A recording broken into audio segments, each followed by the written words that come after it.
Cosmic Inspector's Log, Case 04. Status: closed. I have met clever thieves. This was my first case where the cleverest thing in the room was the stolen object. And before this recording is over, an honest man will try to sell 40,000 lives for a number with many zeros. The map knew he would, before any of us did. That is not a figure of speech. Tessellate Station sits at the edge of the lattice, a dead zone the size of a small sky. Dust that eats hulls, debris that moves like it has opinions, anomalies that the charts mark with a colour and refuse to explain. Nothing crosses the lattice, except through one charted seam, a thread of safe passage that bends and wanders like a river. Every colony on the far side lives by that thread: supply, medicine, mail, rescue. All of it, single file through the needle. And the needle is threaded by one object, the first survey. Ships call it the original. They are more right than they know, and the reason nobody flies on copies is the heart of this case. I will come to it. The survey lives in a cold vault in a cradle, and it broadcasts. Every ship in the seam navigates by its live signal. Its keeper reads it every morning, the way other people read the weather. She has read it for 40 years. On the morning this case begins, the cradle was empty. The vault seal, unbroken, the access log, blank. And at 3 that night, every navigation screen in the sector had gone still. The feed had stopped. The lattice, on every chart in human space, was frozen at the moment the survey left its cradle. Here is what a frozen chart means. The lattice drifts. Slowly, constantly, like ice on a river. A colony convoy. 40,000 souls. It was scheduled to enter the seam in 3 days. On a chart that had stopped being true the moment it stopped moving. 3-day-old truth out there is not truth. It is bait. 5 people kept that station. I will give them to you the way I met them, because how a person meets you is half their file. The keeper, who is also the station's chief cartographer. 40 years with the survey. She reported the theft with a steady voice and her hands in her pockets. When I asked her why the vault is kept cold, she said, "It prefers cold." Then she heard herself say it and said nothing else for a long time.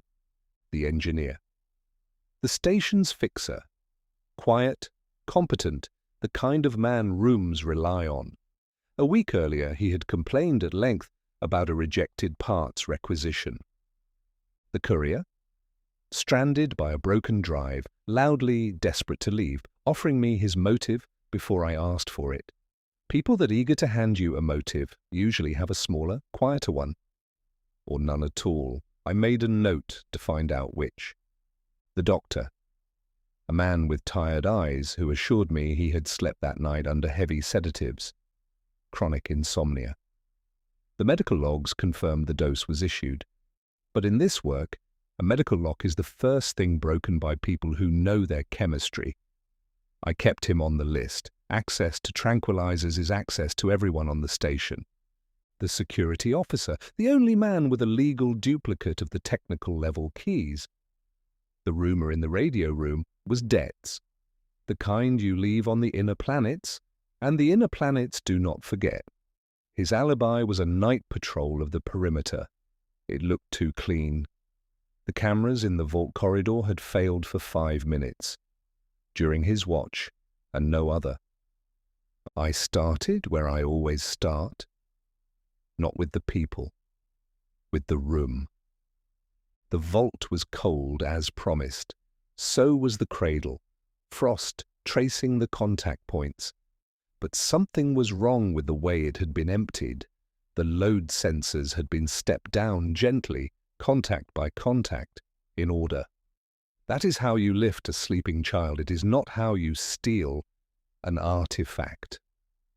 The facts went into my pocket one by one, and all of them arranged themselves around her single slip. It prefers cold. Nobody from outside had entered that vault. I believed it. The seal believed it, which left a question shaped like a door with no hinges. If nobody went in, how did anything come out? The keeper lied to me exactly once, and she did it so badly it was almost a confession in itself. I asked when she had last seen the survey. She counted before answering. 40 years without needing a lie leaves a person unarmed. I did not press her. I did not threaten her. I told her the number of souls on the convoy and the date it enters the seam, and I left the arithmetic on the table between us. She looked at the arithmetic for a long time. She did not know who on her station the danger was coming from, only that it was coming. A woman guarding a secret alone does not hand it to the first man with a badge. So she had made her own inquiries through old bureau channels before ever letting me near the vault. She knew about Delta 9. She knew what I once did for a machine that fell in love with mathematics. That, I believe, is the only reason she decided the map could risk me. "Bring your coat, Inspector," she said. "It likes the cold, and the coldest dark on this station is the drainage level under hydroponics where the coolant runs. It likes." There, in the icy dark of the technical level, wedged between frost-covered pipes, lay the first survey.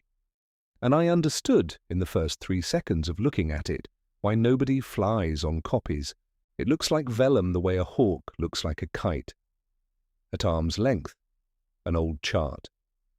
Up close to weave. Organic, dense, dusted with fine frost, with lines that are not drawn on the surface but living in it. And the lines move. Slowly.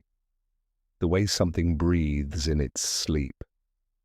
Nobody made it. It was found a century ago inside the lattice itself by the first crew to come out the far side alive. Whoever charted that zone first left their chart behind. Whoever they were, they did not draw maps. They grew them. The lattice drifts, and the survey, drifts with it. It redraws itself hour by hour and broadcasts what it knows. That is the signal, that is the original. They tried to copy it for 100 years. The copies are true for a week, then the lattice moves, and the copies begin, politely, to lie. A photograph of a heart is not a heart. "You asked who took the survey," the keeper said. "The survey did. I was only the hands." And she showed me the warning. The survey charts danger. It is the whole of what it does when it feels the killing places and marks them so that ships may live. 4 nights ago, a new hazard mark appeared on it, not out in the lattice, at its own coordinates, the vault. The map had marked its own vault as a dead zone. The keeper has read it every morning for 40 years. She does not know its language, nobody does, but you do not read weather for 40 years without learning when a storm is pointing at your house. So she moved it. In the night, alone, past her own seal.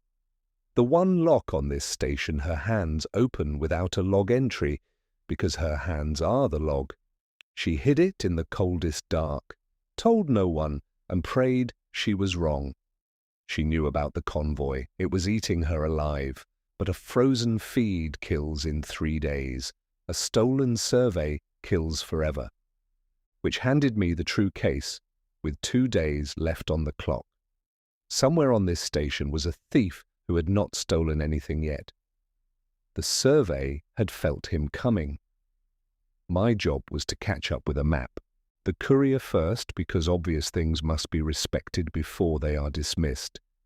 His motive was loud, but theft of this kind is quiet work, patient work, and his broken drive was honestly broken. I inspected the fracture myself. A man planning to run does not strand himself first. I crossed him off the list. Then the security officer and the doctor. The camera failure turned out to be the system's own scheduled monthly reboot. The officer had simply used those 5 minutes to smoke, not to enter a vault. His debts were real, and so was his laziness. Guilt requires effort. The doctor's log survived a deep check. The sedative was truly in his blood that night. The station's biomonitors do not lie for anyone. They both fell away. The engineers rejected parts requisition. I read the list twice.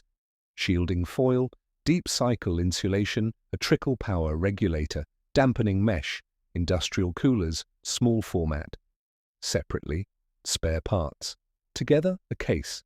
A case built to hold something deeply frozen, quiet, and cut off from every network in the sky. And in the comm archive, 10 days back, disguised as a parts inquiry, one tight beam burst to a commercial relay, encrypted, brief, answered once. 10 days ago, the survey marked its vault 4 nights ago.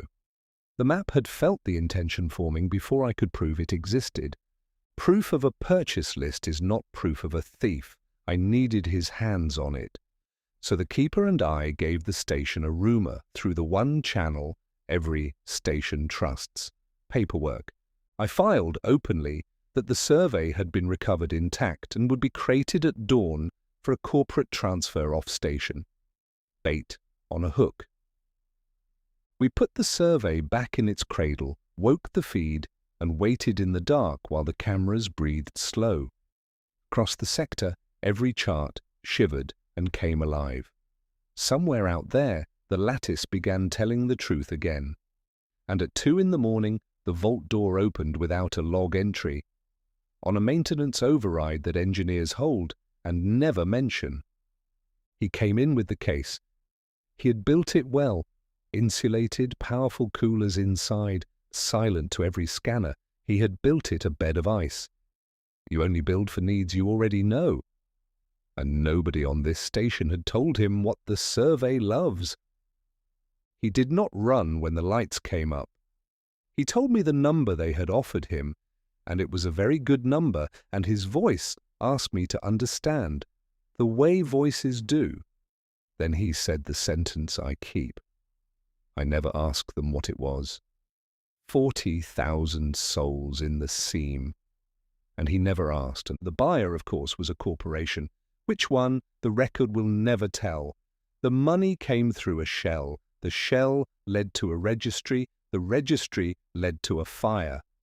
The company's name was nowhere on anything. It never is. But their briefing document survived in his queue, and I read it twice. It described the survey exactly. The weave, the cold, the redrawing, things this sector has spent a century failing to understand, laid out in the flat voice of a user manual. Which means somewhere out there somebody has seen one of these before. Perhaps somebody owns one. The convoy crossed on schedule. I listened to their traffic as they threaded the seam. 40,000 people complaining about ration flavors in the middle of a dead zone, safe. The survey redrew 3 days of drift in under an hour. The criminal was found. The engineer shipped out under escort to the nearest judicial outpost. The station kept its lights. The survey kept its cradle, its keeper, and its cold. One more thing for the archive, because an archive should hold what a case cannot. On my last morning, the keeper called me down to the vault.